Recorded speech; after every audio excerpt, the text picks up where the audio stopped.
What's up, everybody? Welcome back to another random horror review. I am your host, Moon616, and thank you once again for stopping in, guys. Yeah, episode 79 is here, and I know it's been a long minute since I've actually done a random horror review, but, just with all the new series starting up, and work, and life, and all that other bullshit, sometimes it's hard to fit these in, but I just got a craving today.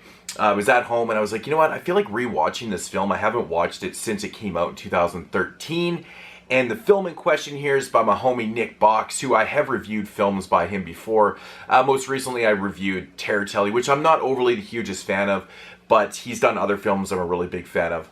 This one in question here is called Mr.Rape's First Date. Now with a title like that, you know what you're getting yourself into. It's a little bit exploitive. It's going to be a little bit trashy and stuff like that, but that's what Nick's films are all about. If you're familiar with Nick's films, he's done things like Brutal Jesus and The Violent Vicar. She's Dead is actually my personal favorite film by him. I absolutely love that film. It's a really, really interesting type film that he did. And yeah, actually, Nick just resurrected himself on YouTube. He came back and did a video just recently in the last couple of days explaining where he's been and where he's going and things like that. And he's got some other projects that are coming out. He had a box set released by Sub Rosa a couple years back, and apparently one of his newer films got picked up by Troma.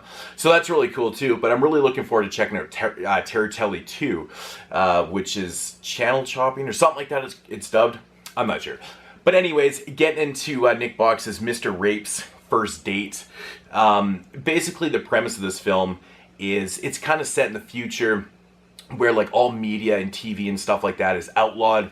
And this guy comes across this TV, and all of a sudden the TV starts to talk to him. And this evil person inside this TV is played by Nick Box himself. And he starts to give him direction. He's like, well, since we're in the future and we can't really do anything, we can't accomplish anything, let's go commit some crimes, do some nasty shit and commit some rapes and stuff. So that's what this guy does. He takes this advice from the television, and he goes out and he starts to rape women and stuff like that. So that's essentially what the premise of this film is about. Now, my thoughts on this one. I love this film. It's a short film. It's only 37 minutes long, so it kind of gets to the point right away.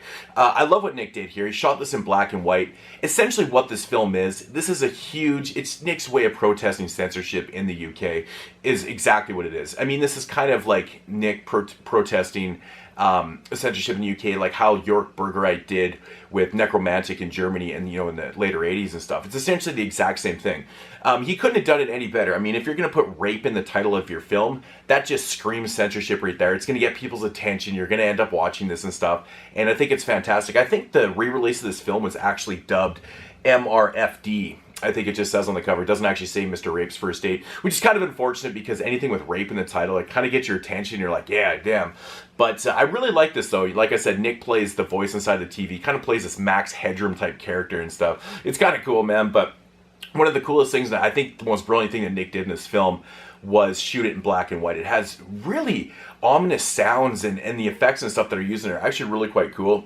It's kind of one of those one location type films where Nick is he's done that before with She's Dead and stuff, and I like those type of contained horror films and stuff like that. But this one has a message. It's, like I said, it's about protesting censorship in the UK and stuff, which they've battled that all the way back from, like, the video nasty days and stuff like that. And they're still dealing with censorship like a lot of countries are. Fortunately enough, I live in Canada, and we don't really have a lot of censorship here. I mean, it's pretty hard to get some shit banned here. Like, it's crazy. Like, it's pretty fucking hard, unless, of course, you're in Quebec or something. But for the rest of Canada, it's hard. So, I can't fully relate to this, but it would suck to have the censorship. But that's cool, though. I mean, even that censorship does exist. You get films like this. And I respect Nick for doing something like this. I think it's really cool. The very first image in the film you see is of a naked woman. You see her boobs, you see her muff and stuff. And that's like the very last image in the film you see, too. I like how this one progresses and how it kind of, it has that third act where it just kind of makes sense. This totally... I don't want to give it away. It's a short film. I don't want to give fine details and stuff about it, but it's cool, man. It's a really kind of futuristic, almost atmosphere, dreamlike state. You know, it's like, is this really happening in the future? Like, is the future really like this? I think that Nick did a great job with this, so... but yeah, one of my favorite ones by Nick. If I had to rate this short film, I'm definitely going to give it an 8 out of 10. Not really a whole lot more to say about it, just because it is a short film. I mean, really, how do you review a film that's 37 minutes without giving the whole thing away?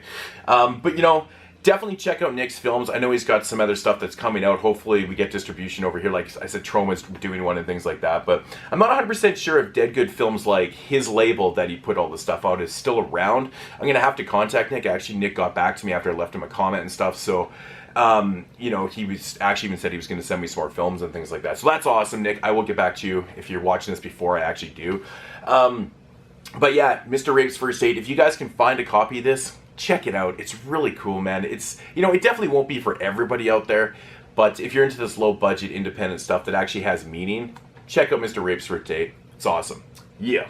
So, and that one, like I said, came out in 2013, and it's just got a lot of projects even from then, so good to see Nick resurrect from the dead. Pretty awesome stuff. And that is going to do it for episode 79 here, guys.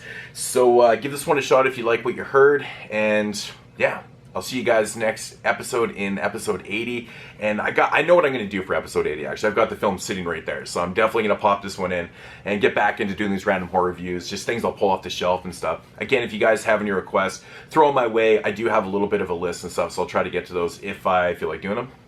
Alright, take you guys later. Peace!